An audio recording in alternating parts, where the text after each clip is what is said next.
Hi, I'm Sam. I'm an artist, graphic designer and illustrator from Leicester, England.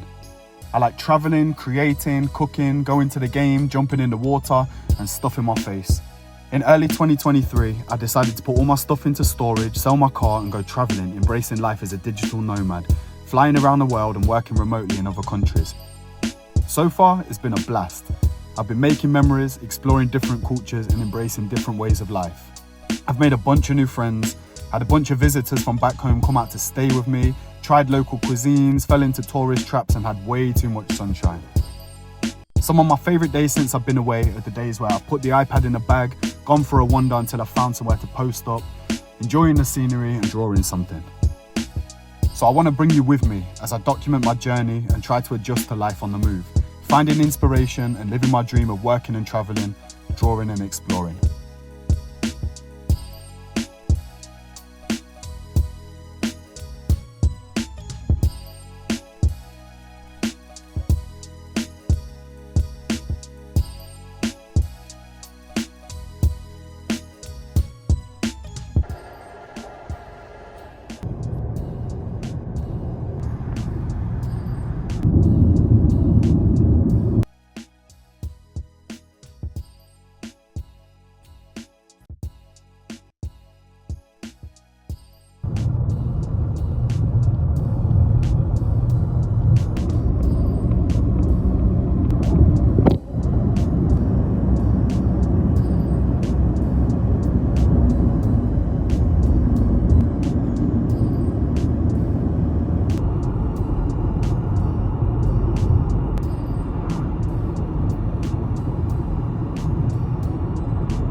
What's happening, people? Welcome to another episode of Drawing and Exploring with me, Sam Grubb.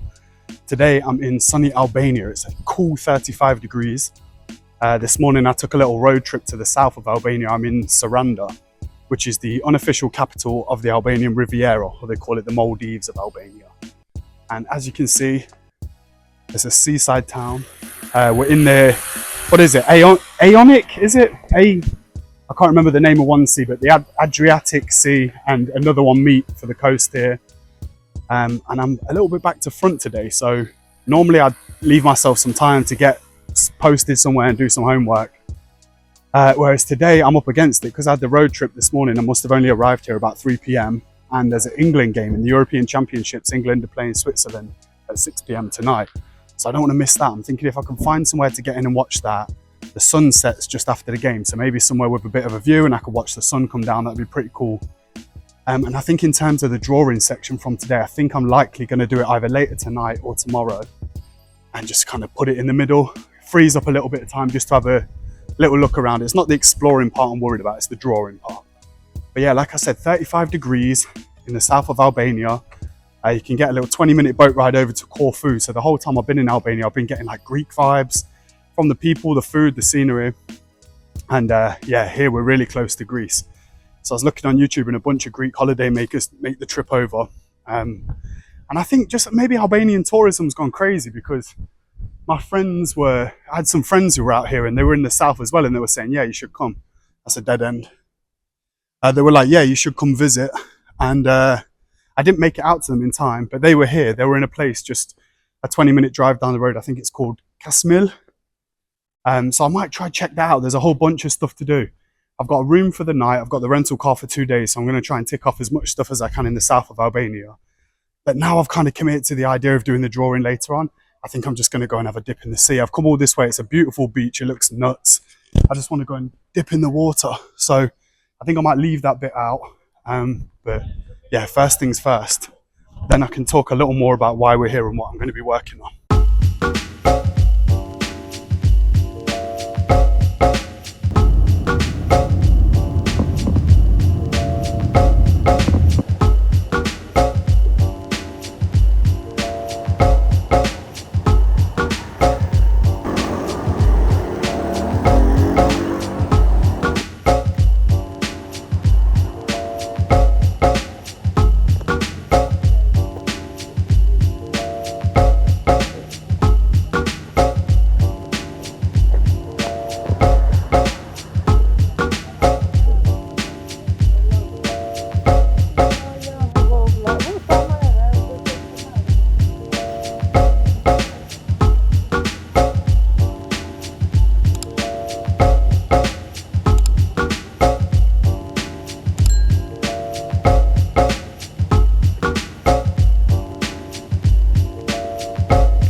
Okay, so I ended up driving down just because I was walking down the hill and I was getting all sweaty. Then my phone did that thing, do you know, sometimes they like turn off and you have to press weird buttons to make them turn back on. So I had to head back to Google how to do that anyway, and then I was by the car. I thought I might as well drive down, and then I came down to the main beach in the centre, and I think it's a man-made beach. It's a little pebble beach, which I wasn't over the moon with, so I only stayed for about an hour, couple hours, had a little dip. But it was refreshing, nice after the drive. Just, I don't know, when I was Googling, I was seeing some pictures of some insane, crazy beaches, so I wish I found them. But what I'm thinking is now, I might go do have a little morning swim tomorrow, maybe get out the apartment early and find my way to one of the beaches that's a little bit further south. But yeah, for now, I need to find somewhere to watch this England game. So Wi-Fi was terrible by the beach, or the Wi-Fi, the signal data, whatever. And I was thinking, yeah, if I get back to the car, I can freshen myself up a little bit. I think I'm still going to be sat there in sandy shorts, but try to find somewhere to watch the game. Then I was thinking, after that, maybe they've got the castle. I was trying to Google where it is, but I couldn't get a signal on the beach. So I was thinking, maybe if there's time, if it doesn't go to extra time, I might try find my way to the castle and watch the sunset from there, because it's meant to be nice. So let's see. Apparently the sunset's over the water, obviously, because it's on the west coast. So pretty exciting if I can find my way to that. But right now, I'll get back to the car, freshen up, and find somewhere to watch this game.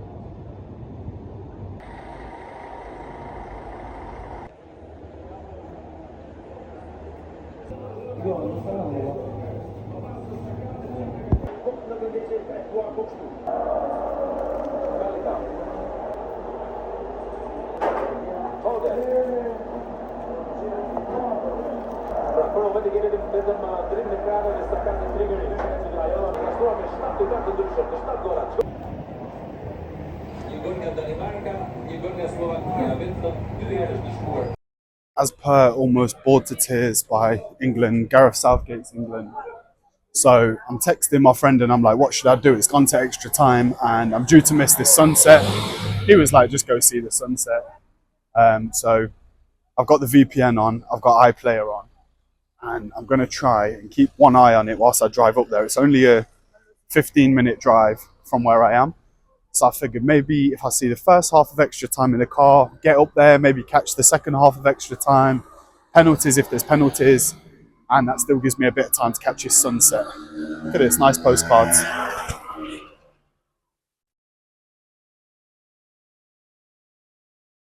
Yeah, in terms of what's getting drawn today, I'm going to put this section in now because I don't think I'm getting started on it today. I'm doing some work for one of my favourite clients, my old mate Jay over at Hill Brewery. So they roast coffee and they brew beers, IPAs, lagers, and I've been working with them for about 2.5 years now, maybe 3 years, maybe a little longer actually, maybe about 3-4 years. And I've designed a bunch of cans for them. They're great because they travel far and wide. So many people send me pictures of their designs, of their cans with the designs on. So pretty cool getting to work for them. We've probably done about 8 or 9 different can designs, and I'm not sure if I'm up here, I think I am. Yeah, about 8 or 9 different can designs, and then he's just commissioned 3 more, which are part of a Leicester Legends series. So one of them is, I can't remember the exact name, but it's like I think it's called When You're Smiling, which is a nod to a song that the Leicester City Football Club fans sing. So they've got a recurring monster character, this dude Clive, that's on a couple of the lagers. And they asked that I could include him and a bunch of his friends having a good time. So I'll talk more about the brief. I'm going to put in the artwork now. So you're going to see something from the past, from the future, but in the past. And I'm going to try and make my way up to this castle and catch the sunset. Let's see if we can make it. All right, so while I go climb to this castle, this is me in the garden at my place in Albania. Spent a lot of time out there. Looking back at that now, I'm like, damn, that was a nice garden. It was chill. It was kind of far away from the main road. But yeah, here, just getting the sketch going. So like I said, when you're smiling, I think the guy said this is their kind of neck oil equivalent. So something that goes down easy. So they wanted something fun on the label. This is Clive there getting dropped in. So I tend to just kind of paste him in and then get rid of the bits that I don't really need, or redraw him, you know, kind of getting his arm right here around the other dude. Just tracing over it so the line works the same as the other guys in the illustration. Clive going in, a couple of monsters. We're all having a good time down the pub. No harm done. Here I'm just thinking, so with all of these, I've kind of got the Mill Hill logo and the text to go over the top. Normally it's okay because you see there, that's the logo going in. It always kind of sits in that same spot. And then the text, I'm thinking for the top right corner where it's just Clive's arm.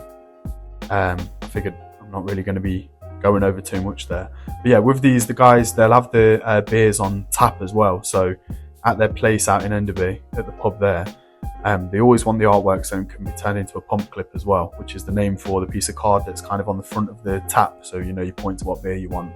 That's a pump clip. Little industry term I picked up. But yeah, so I'll do the whole illustration, even the bits that are behind the text and behind the logos, and then like you'll see, draw in the text, you know, add some details to the background. But for now, I'm just getting that top line down. Having a couple of beers. This was fun. I like working for these guys. Like I said, this is the first of 3 new designs that have been commissioned. And now, when I'm editing this video, all 3 have been finished. So it's kind of cool looking back on this process. I don't think I've seen this since the day I dropped it into the video file. It's fun to see. Thinking to stick to the script with the little nods to Leicester City. So there I'm thinking of blue and white striped scarf. This dude's having a great time. They're all at the pub smiling. Makes sense.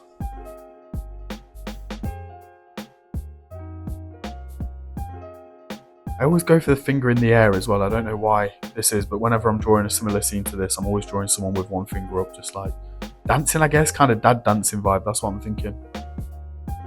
This guy's little spectacles in. Kind of looks like a match going Leicester City fan to me, that dude.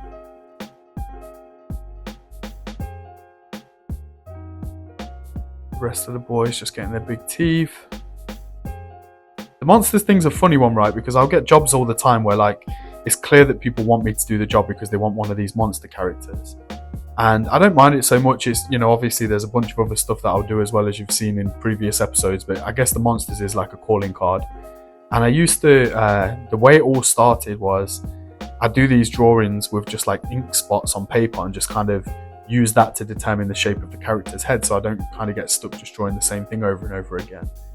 And I did this for years. Like most of my old sketchbooks, if I go through, it's just a page with 6 or 7 kind of mixed ink splots on, or I'd put little bits of bleach into it sometimes just to make it pick up odd colours. And I did a bunch of these different ink splodges just over big A2 or A3 sheets of kind of cartridge paper that I had lying around. And then each one just become a different monster. So they were typically kind of furry and small, you know, I'd give them little arms and legs sticking out of the fur. And then I posted them like one a day for ages. I think when I first launched my Instagram for my art account, I think it was pretty much like, yeah, I was posting them every day for a few months. And then from then it was like, after they kind of evolved into these dudes, obviously I did the calendar a few years ago. But yeah, now we're here. So now I feel like the monsters are a bit of a calling card. I know a few places have got monsters up.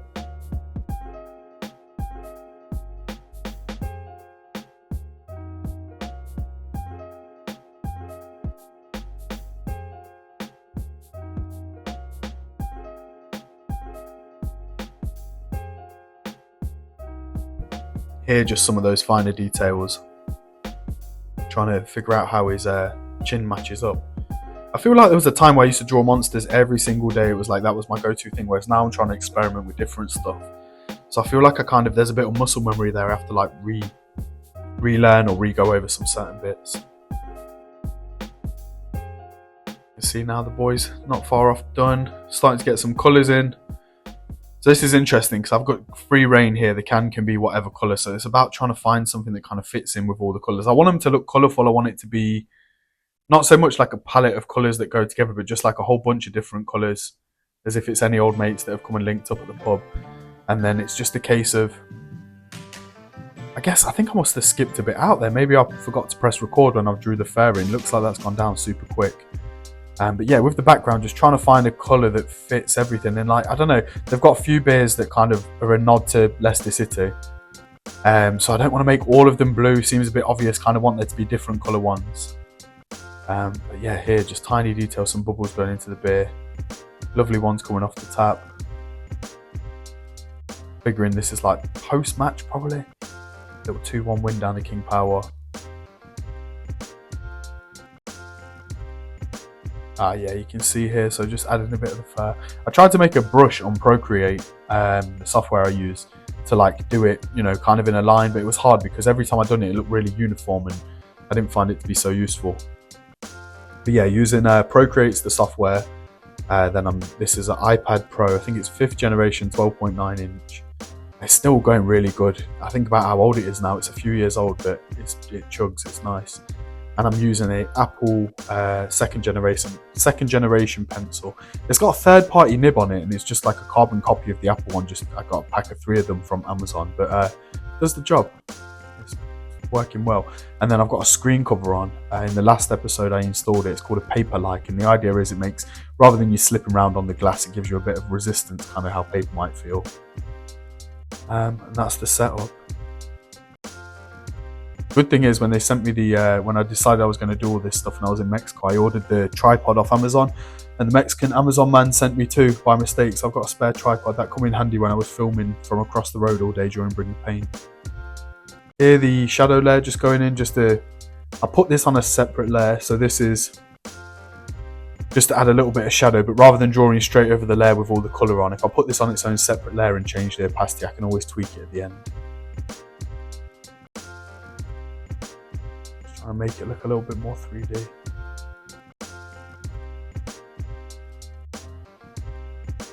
This is the thing as well, to tie the colours together. I'm just looking at the colour of his spectacles there. That will have been eyedropping from the other dude's fur. And I think you'll see for a couple of them, the kind of recessive colours, just the small bits in their faces, they tend to be picked from the other characters. I don't know, I think it probably makes it look a bit more succinct.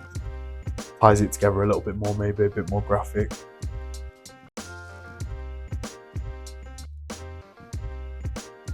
Just realising there the dudes, oh no, it does look about right. I was thinking about the guy above him, his arm, just where his bicep is, but it didn't make sense to me when I first looked at it. Now it's making sense. Thought I'd left an extra line in there. All of this. So after this, I know the text is going in, and there's also, I've got a little bit of background details put in, just a bit of texture. But one of the things that was noted on the brief was that they wanted a small stag's head in the background for just a little nod to a friend that had passed away. So RIP to him. You can see me just putting it in there. It's very recessive. I think it's one of them you'd only know it was there if you knew it was there kind of thing. With the text, I'll try and keep it like handwritten. I'm trying to, you know, use my own handwriting as much as possible and lean on sort of something that comes naturally to me. But it's kind of a style. I think just because I did it with the first ones for these guys, I tend to go with it. And I kind of like how it looks. Here you can see, this is my Mill Hill template document. So all the cans kind of fit within here. And then it's just a case of exporting the illustration. Then I'll take that into Illustrator, change the label on the side so it's got the correct information you'll see at the end. And sometimes change the colour of it as well. I can change it in the dock, so you can see here it's kind of a dusky purple colour. That's just one layer, so I can like quickly drag and drop a different colour into there just to see how it looks with a different colour next to it. Here, just rendering the text. So of course, one of the things that they'll send over on the brief is the ABV of the beer. When we first started working together, there was a couple where they'd commission the artwork, they'd send off the brief, would work on the art, and then they would brew it, test the beer, and the beer would come out at a slightly different, I think ABV is the word, percentage, whatever, to what it was. So sometimes we had some edits there, but it looks like they're nailing it. All of these were, they signed these lot off, so I think they're going to be as they are when I'm drawing them in these episodes, which is pretty cool. Leave a comment as well if you're one of Mill Hill's people who's ended up here. I'd be interested to see who, because I mean these travel far and wide. These guys shift a lot of units. I know they just did the Leicester Food Festival. Had a big pitch there, and even like things like, I think when Kasabian were on the park, I was getting sent a couple of pictures of the cans. So if you're a Mill Hill drinker, comment below. Let me know which is your favourite one. Ironically, I'm not a beer guy. Beer is my one drink that I had too much of when I was like 16. It was my mum and dad's wedding anniversary party, and I was drinking Carlin.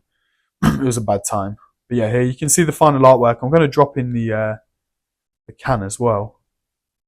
If I've got it in time, I'll stick it in there. Yeah, you can see the dudes there hanging out, a couple of jars. It's a good time for the boys. There's Clive, the main man, with all his friends. When you're smiling for Mill Hill.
Is it coming home?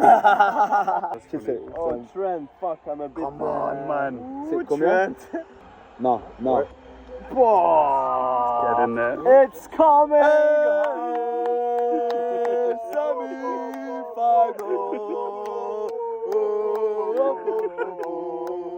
So a super quick look at the castle. I think it's pronounced Lekuresi. I think the E with the two dots is pronounced like an A.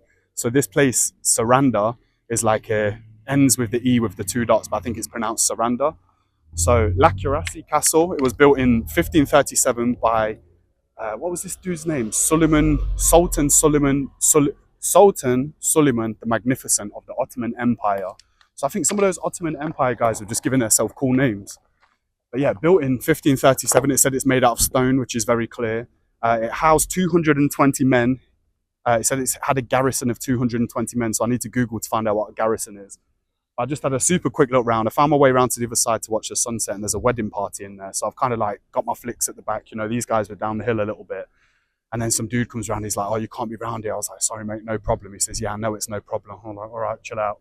So then I've come out, I've tried to find signal, I bumped into those guys. They were French-Canadian from Montreal. They're watching the penalties. I thought, perfect, because I just want to see what the score is, see what's going on. So I missed extra time, half an hour of substitutes and boring football, and then managed to see the penalties. I literally got to their shoulder just as they were watching the first one.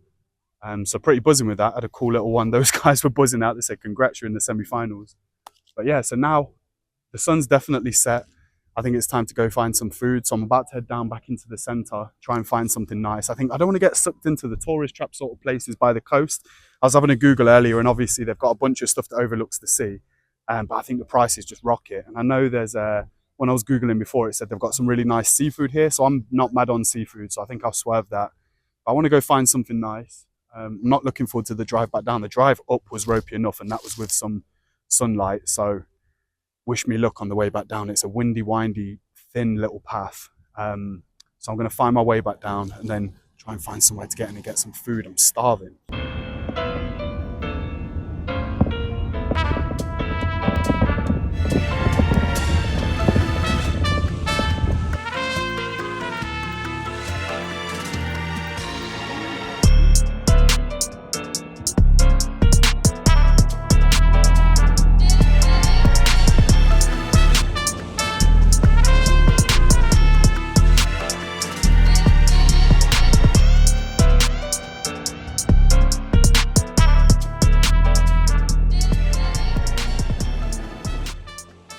All right, family food, traditional and grill. So I'd nipped back home, I'd dropped the car off and I took the walk down.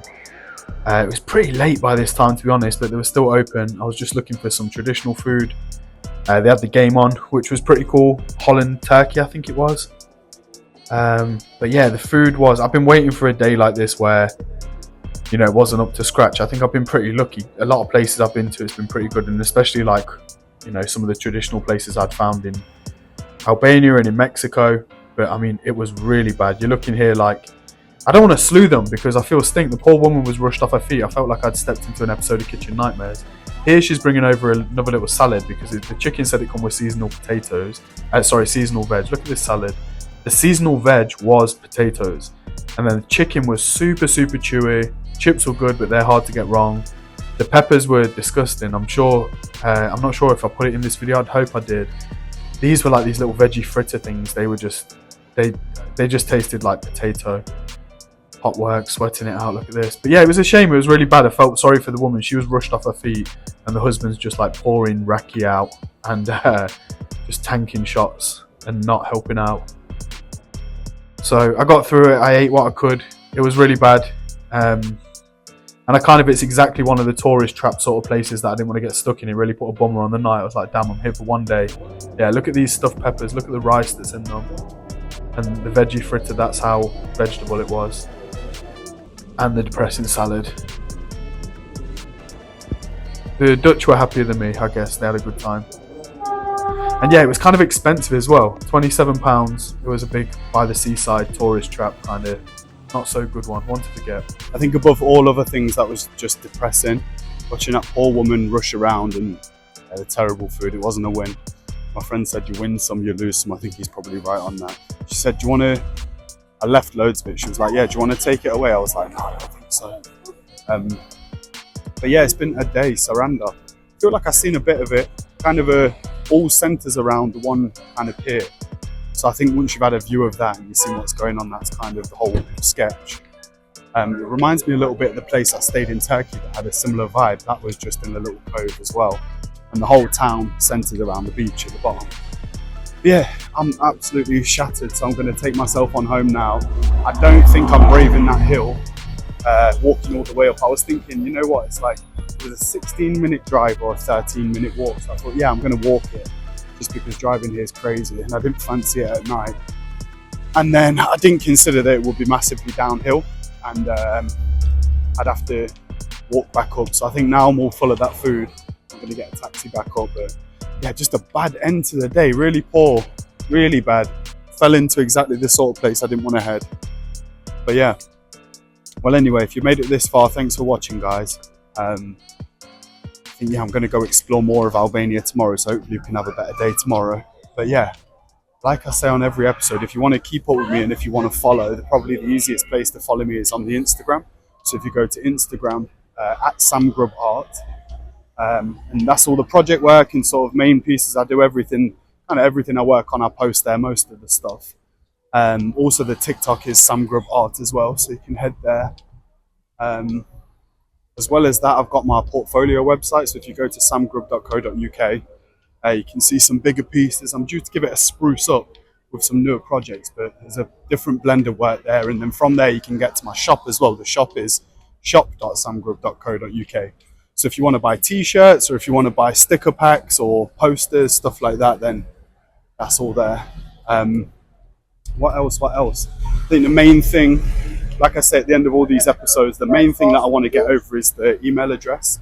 Hoping that people see these videos and contact me to commission some work. So if that sounds like you, and if you're in Finland and you're with your friend and you're launching I don't even know what you're launching, a chapstick range where you need cool artwork for the chapsticks, then reach out, get in touch. The email address is contactdrawingandexploring@gmail.com. You can have a little chat, find out what you want, get the work done, probably feature you in an episode and say, hey, check this. This is the work I'm working on today whilst I'm somewhere else in the world. So yeah, if that sounds like you, contactdrawingandexploring@gmail.com is the email. But right now I've got to try find a cab. They've got these the electric cabs. They kind of got green liveries here, and the meter starts at 300, which is about £2.60. So they're the cheapest way to get round. Probably end up costing you about £3.50 or £4 all in. So I think I need to find a little supermarket, get some snacks, get some water, retire, because I've got an early start tomorrow. It's been a long day. So yeah, thanks for sticking around, and I'll see you next time for another episode of Drawing and Exploring.